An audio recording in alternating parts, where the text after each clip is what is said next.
Good evening, Christ Church. I just wanted to take a few moments and appreciate your time to talk a little bit about Keith Tan's upcoming sabbatical and the importance of sabbatical to both music ministers and clergy. Three things come to mind: Sabbath, creativity, and holding souls.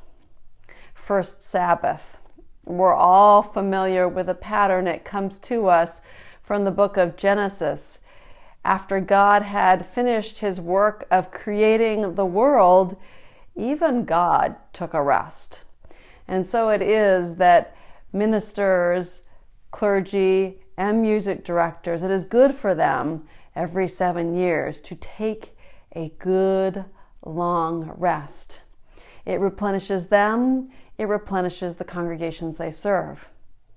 The second thing I think of regarding sabbaticals is creativity. It takes an enormous amount of presence and connectedness spiritually to plan, lead, and participate in both worship as music and preaching. It is incredibly important for us to take time to dwell deeply in those wells of Christ's replenishing waters and to reconnect with our creativity in a way that simply is not possible when we are weekly chunking up our time according to schedules and appointments. The opportunity that you as a congregation are giving Keith to step away from linear schedules and to dwell in those boundaryless places of time that the Holy Spirit draws him into is invaluable. And the third thing might not be quite as obvious as the first two, and that is the practice of holding souls.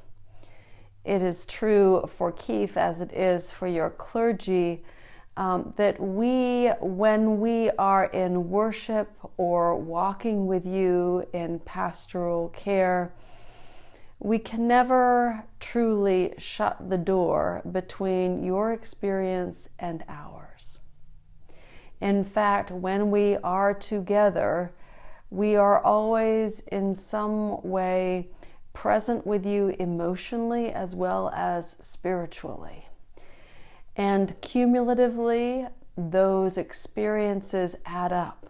And as blessed as they are, and as much as we adore being with you and walking with you and carrying the burdens of life with you, as well as celebrating the joys of life with you, they add up. We call it emotional labor because we take seriously our vocation to hold the souls of all we care for in this congregation as part of our spiritual cure. I know Keith does this work blessedly and well, and we need to give him the time to sort of shake us off and allow himself to unburden himself from the things that have accumulated over the course of his ministry. And that unburdening will allow him to come back to us refreshed, renewed, and ready to explore the next pastoral and musical and worshipful development that God has for him here at Christ Church.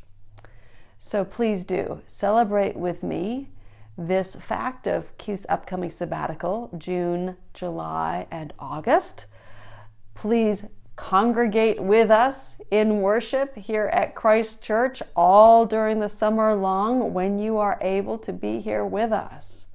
And look forward with joy and anticipation to Keith coming back to us in September.